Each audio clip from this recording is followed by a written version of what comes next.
फिकार। और मैं हूं गौहर इशरत। हेडलाइंस आपने जानी, बुलेटिन का आगाज करें और आपको बताएं कि अपना वजीर आज़म लाने की कोशिशें तेज हो गई हैं।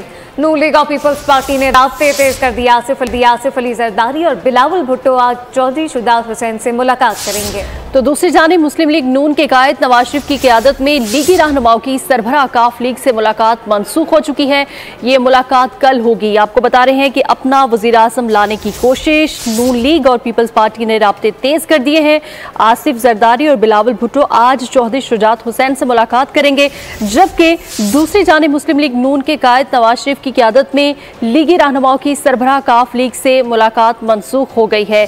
ये मुलाकात कल की जाएगी। अपना वज़ीर आज़म लाने की कोशिश नून लीग और पीपल्स पार्टी ने राब्ते तेज कर दिए हैं। आसिफ जरदारी और बिलावल भुट्टो आज चौधरी शुजात हुसैन से मुलाकात करेंगे और साथ ही साथ आपको ये भी बताते चलें कि दूसरी जानिब मुस्लिम लीग नून के कायद नवाज शरीफ की क़यादत में लीगी रहनुमाओं की सरबराह काफ लीग से मुलाकात मनसूख हो गई।